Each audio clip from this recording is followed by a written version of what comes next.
Assalamualaikum warahmatullahi wabarakatuh. Namo Buddhaya, Om Swastiastu, salam kebajikan. Kembali lagi berjumpa dengan saya, Banu Kutomo SPD. Saya adalah calon guru penggerak Angkatan 7 dari SMA Tarakanita Citararaya, Kabupaten Tangerang, Provinsi Banten. Kali ini perkenankan saya untuk mempresentasikan hasil kerja kelompok dari modul 2.1 pada situasi yang keempat, yaitu situasi SMA tentang pembelajaran berdiferensiasi.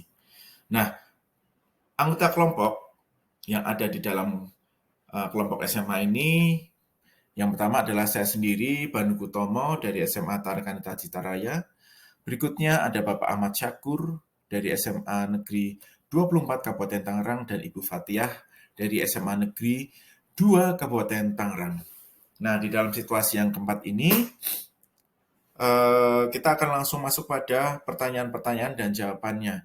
Yang pertama adalah apakah kebutuhan belajar murid yang berusaha dipenuhi? Yang pertama adalah kebutuhan belajar akan kesiapan kemandirian. Terus yang kedua adalah minat individu dan profil belajar.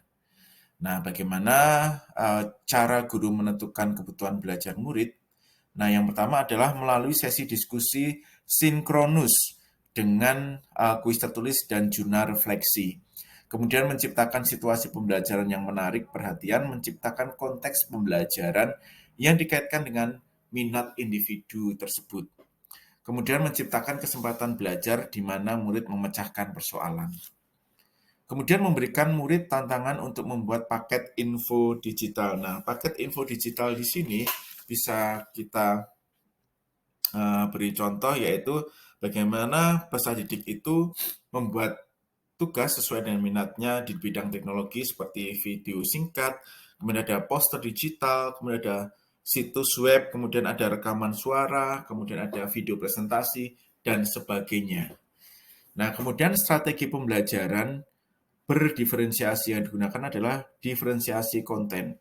Nah, guru menyediakan sumber belajar berupa artikel dan koran, video-video, dan berasal dari sumber-sumber yang ada di internet. Nah, kemudian ada diferensiasi produk. Nah, diferensiasi produk di sini, Ibu Dirana itu memperkenalkan murid memilih sendiri lokasi atau karya ya berdasarkan kasus nyata di Indonesia. Nah, di sini bentuk info digital bebas sesuai dengan kenyamanan murid. Nah, kebetulan kasus nyatanya di sini tentang keanekaragaman hayati yang ada di Indonesia. Peserta didik boleh memilih lokasi dari provinsi-provinsi di mana peserta didik itu mengalami ketarikan terhadap provinsi tersebut. Kemudian bagaimana guru melakukan penilaian?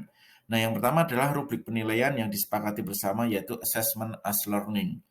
Nah, untuk ketercapaian belajar bagi siswa yang masih memerlukan bantuan, guru menyediakan slot waktu konsultasi. Nah, di sini jika di dalam pemenuhan tugasnya peserta didik itu dirasa tidak dapat memenuhi harapan atau tidak bisa mencapai penilaian di dalam belajar, maka guru menyediakan waktu khusus atau slot khusus bagi peserta-peserta didik tersebut.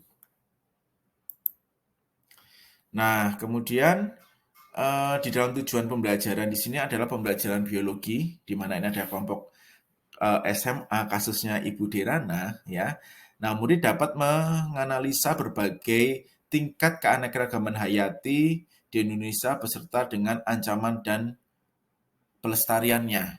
Kemudian metodenya adalah metode flip classroom.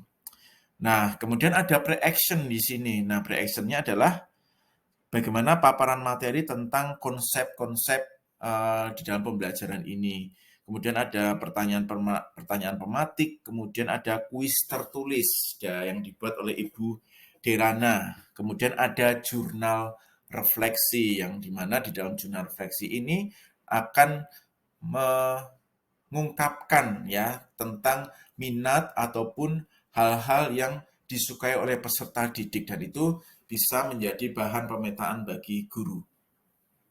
Kemudian actionnya di dalam diskusi sinkronus yang diobservasi oleh guru. Kemudian tantangan membuat info digital, yaitu mengidentifikasikan ancaman di suatu wilayah di Indonesia yang membawa dampak bagi tingkat keanekaragaman hayati dan rekomendasi penanggulangannya. Nah, info digital sini yang sudah saya sebutkan tadi bisa berupa video singkat, kemudian ada poster digital, kemudian ada situs web, ada rekaman suara, kemudian ada juga video presentasi, dan lain-lainnya.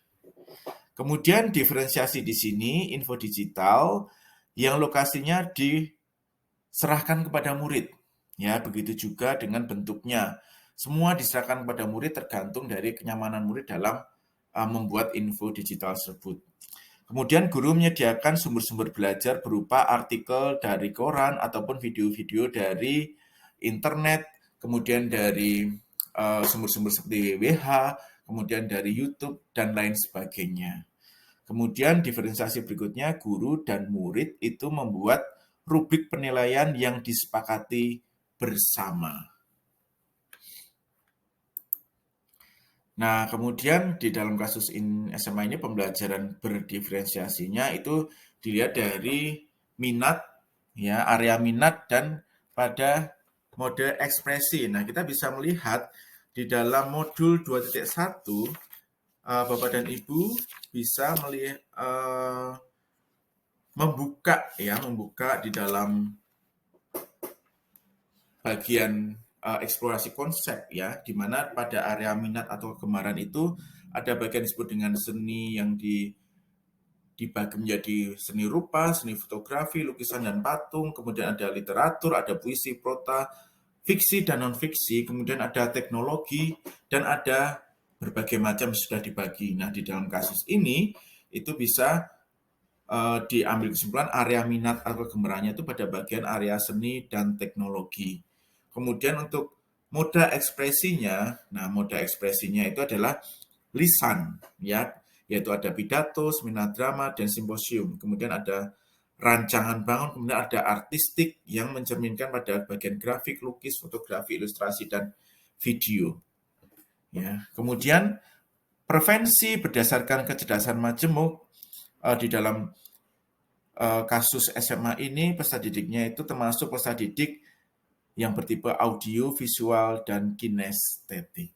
Nah, demikian presentasi dari saya, Bani Kutomo, dalam pemenuhan tugas modul 2.1, yaitu pada ruang kolaborasi.